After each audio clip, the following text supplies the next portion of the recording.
आम तौर पर जब हम किसी ठेले से या किसी ढाबे से स्पेशली गर्मियों में इमली और आलू बुखारे का शरबत पीते हैं, ना ही वो जायका उसका ऐसा होता है, ना ही वो रंगत ऐसी होती है जो कि हम घर पे इमली और आलू बुखारे का शरबत बनाते हैं। तो आज की वीडियो में ढाबे और बाहर से मार्केट से मिलने वाला जो इमली और आलू बुखारे का शरबत है वो बनेगा, और साथ ही साथ उसके सारे राज भी आप लोगों के साथ शेयर किए जाएंगे, ताकि आप भी इतने महंगे बाजार से शरबत लेके पीने की बजाय घर पे बनाएंगे एक गिलास पैसों की कीमत से आधी कीमत। रहीम, वेलकम बैक टू जनाब फूड्स, हमेशा की तरह नई सस्ती रेसिपी के साथ। और आज की रेसिपी भी बिल्कुल 100% नई भी होगी और सस्ती भी होगी, और बहुत सारे छोटे छोटे टिप्स को आप लोगों के साथ शेयर किया गया है, इसलिए वीडियो के साथ रहिएगा। नॉर्मली जब हम घर में इमली और आलू बुखारे का शरबत बनाते हैं तो हम दोनों चीजों को इकट्ठा ही बॉयल होने के लिए रख देते हैं, लेकिन ये वाला शरबत बनाने के लिए हमें इमली को अलहदा से बॉयल करना है, और जो आलू बुखारा है उसका जो शीरा बनाना है, उसको जो तैयार करना है, उसको हमें अलहदा से करना है। एक पाव के करीब 200 ग्राम मैंने जो है वो इमली ली थी। 4 से 5 गुना ज्यादा इसमें पानी डाला और बॉयल होने के लिए रख दिया, और 15 से 20 मिनट के बॉयल के बाद ये वाली कंडीशन इमली की हो गई कि चम्मच के साथ भी मैं इसको पुश कर रही हूँ, तो जो गुठली है और गूदा है वो अलहदा हो रहा है। इसको रख देंगे ठंडा होने के लिए। उसके बाद अलहदा से बर्तन में लेंगे फिर से 200 ग्राम चीनी, और इसमें थोड़ा सा पानी डाल के इसको बिल्कुल मेल्ट होने के लिए रख देंगे।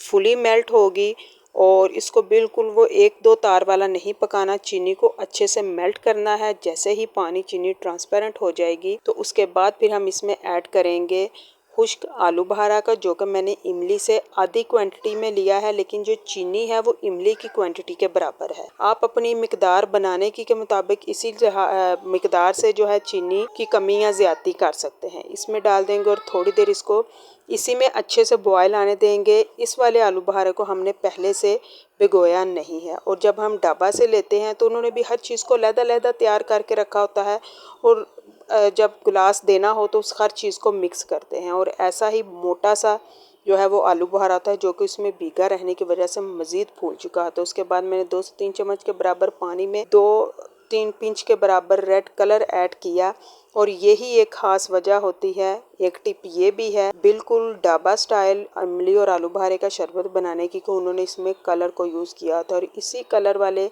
जो शीरा है इसी में फिर आलू बुखारा जब वो डिप रहता है और वो भी बिल्कुल रेड हो जाता है। फ्लेम को मैंने ऑफ कर दिया और मज़ीद आधे घंटे के लिए इसको छोड़ दिया। ये ठंडा भी हो गया और आलू बुखारे भी जो है मज़ीद फूल गए। दूसरी तरफ 1 चम्मच तुहमलंगा को मैं 2 गिलास पानी की मिकदार में भिगाऊंगी, क्योंकि ये गर्मियों की बहुत ही अहम सौगात है, और तकरीबन गर्मी का तोड़ करने के लिए जितने मशरूबात बनाए जाते हैं उनमें तुहमलंगा का यूज़ लाजमी किया जाता है। दूसरी तरफ जो हमारी इमली है वो भी इस काबिल हो गई है कि उसको हाथ लगाया जा सके। जो पानी तैयार हुआ था स्ट्रेनर में डालते हुए इसको हाथों की मदद से बड़े अच्छे से मिक्स करेंगे, पुश करेंगे, ताकि गुठलियाँ और गूदा जो है वो देखे सारा कुछ अलग-अलग हो गया। जो स्ट्रेनर थी वो पानी से नीचे से टच हो रही। दूसरी तरफ स्ट्रेन कर लेने के बाद जो हमने आलू बुखारा इसमें शीरे में भिगोया था इसको हम निकाल लेंगे, लेकिन बिल्कुल निचोड़ेंगे नहीं, थोड़ा थोड़ा सा शीरा इसके साथ जाए। और अगर आपको इसको बना के स्टोर करना है तो फिर ये जो इमली का पानी बनाया है इसको और शीरे को मिक्स नहीं कीजिएगा, बल्कि आलू बुखारा को शीरे के अंदर ही भिगोए रहने दीजिएगा, और इमली वाला पानी इस तरह से तैयार कर लीजिएगा। और जब बनाना हो तब इन तीनों चीज़ों को, यानी शीरा, इमली का बनाया हुआ पानी और तुहमलंगा को फिर ऐड कीजिएगा। और अगर आपको फ़ौरन मेरी तरह बना के सर्व करना है तो फिर इन सब चीज़ों को अच्छे से मिक्स कर लीजिएगा। उसके बाद अपने टेस्ट के अकॉर्डिंग, वैसे तो जो ढाबा वाले हैं उन्होंने नमक डाला होता है, काला नमक डाल लीजिए, या नाम आमतौर पर घरों में यूज़ होने वाला जो वाइट नमक है उसको डाल लीजिए, और इसके टेस्ट को मज़ीद इन्हेंस कर लीजिए।